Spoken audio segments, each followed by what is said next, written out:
Bismillahirrahmanirrahim. Assalamualaikum warahmatullahi wabarakatuh. Apa kabar teman-teman semua? Semoga kita dalam keadaan sehat walafiat di masa pandemi ini. Kita telah mencapai pertemuan 17 dalam mata kuliah analisis laporan keuangan, di mana pada pertemuan ini kita akan membahas tentang analisis laba kotor. Pada pertemuan kali ini, apa saja yang akan kita bahas? Kita akan bahas yang pertama adalah definisi atau pengertian dari analisis laba kotor itu sendiri. Yang kedua, menguraikan dan menjelaskan faktor-faktor yang mempengaruhi laba kotor. Yang ketiga adalah menjelaskan manfaat dari analisis laba kotor. Yang keempat adalah kita menjelaskan perencanaan laba kotor. Baik, langsung saja kita masuk ke pembahasan kita yang pertama, yaitu mengenai definisi analisis laba kotor. Sebelum saya lanjut, saya memastikan bahwa teman-teman paham ya, apa itu laba kotor, posisinya di mana di laporan laba rugi. Nah, posisinya adalah, yang pertama itu adalah penjualan. Setelah penjualan, akun penjualan ada harga pokok penjualan. Nah, penjualan dikurang harga pokok penjualan, itulah yang disebut dengan laba kotor. Jadi posisinya ada di laporan laba rugi. Baik, apa sih analisis laba kotor? Adalah analisis yang digunakan untuk mengetahui jumlah laba kotor dari periode ke satu periode lainnya, serta sebab-sebab berubahnya laba kotor tersebut antara dua atau lebih periode. Selanjutnya, data apa yang dibutuhkan untuk melakukan analisis laba kotor ini? Yang pertama adalah target yang telah ditetapkan. Yang kedua, pencapaian hasil laba pada periode tersebut. Yang ketiga, laba beberapa periode sebelumnya. Baik, di awal tahun biasanya perusahaan menentukan bahwa di akhir tahun, contoh di awal tahun 2000, perusahaan menentukan harga jual penjualan kita harus mencapai 30 juta.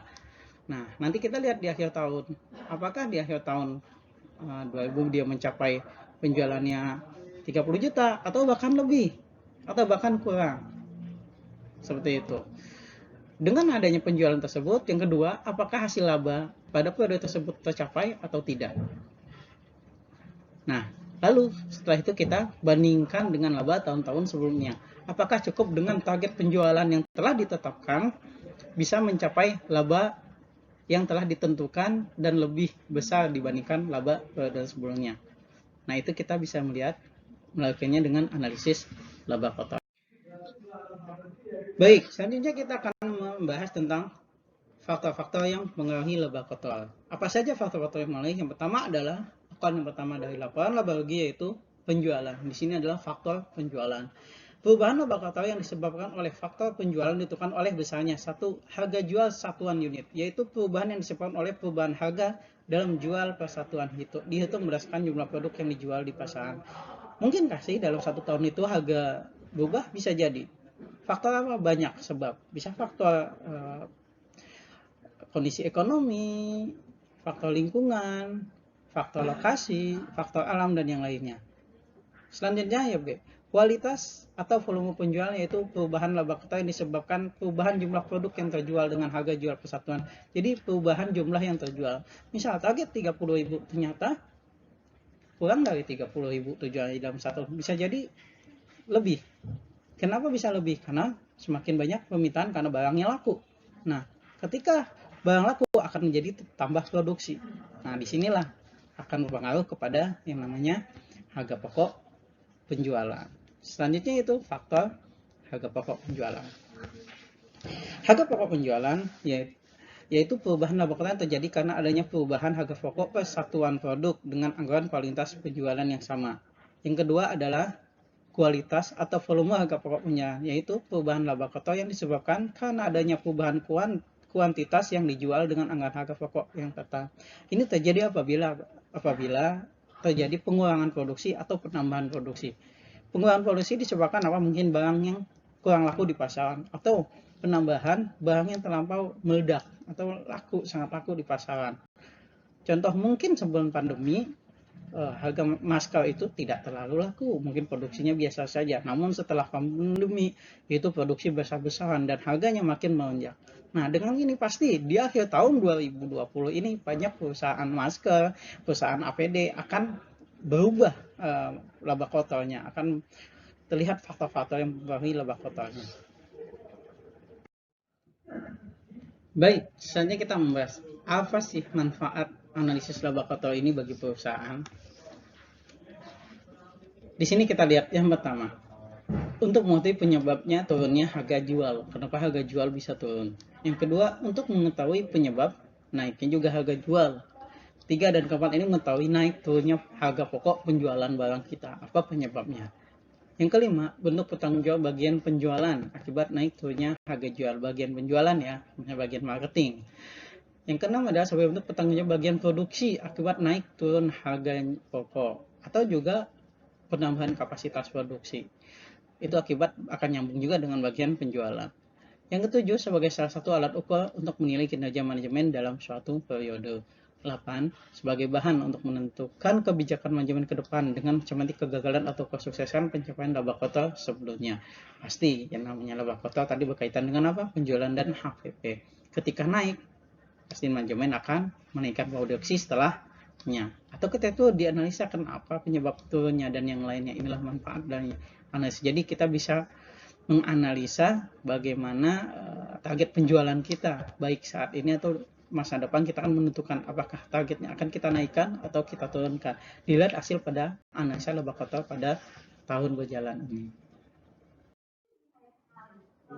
Baik, selanjutnya kita adalah tentang perencanaan laba kotor. Bagaimana kita merencanakan laba kotor kita untuk tahun ini atau tahun yang akan datang. Yang pertama kita lihat adalah faktor-faktor yang perlu dipertimbangkan dalam menyusun rencana anggaran.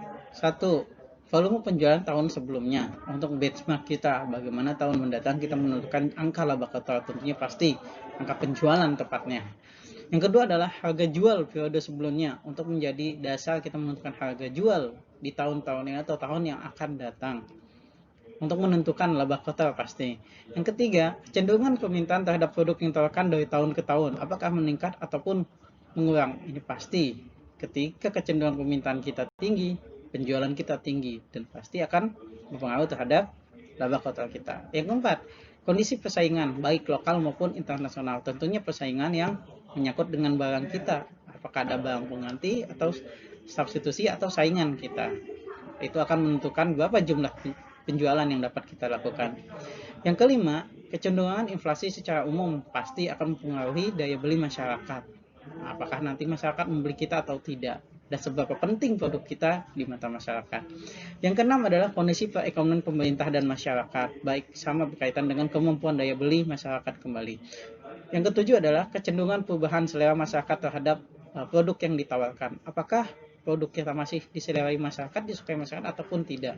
Atau sudah ada penggantinya? Atau seandainya produk makanan, apakah ada yang lebih enak dibandingkan produk kita?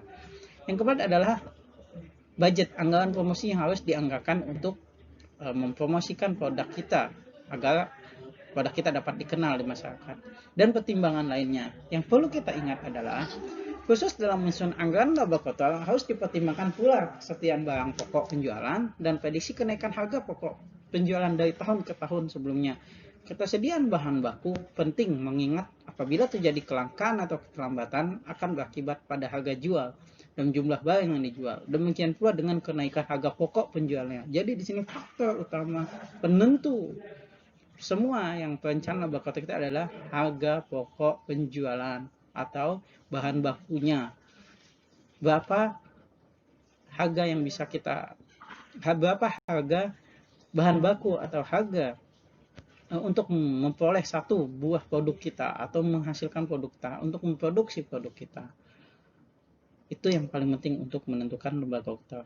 Berapapun penjualannya, kalau kita tidak bisa mengoptimalkan harga pokok penjualan, maka kita akan memperoleh laba kotor yang juga tidak akan maksimal.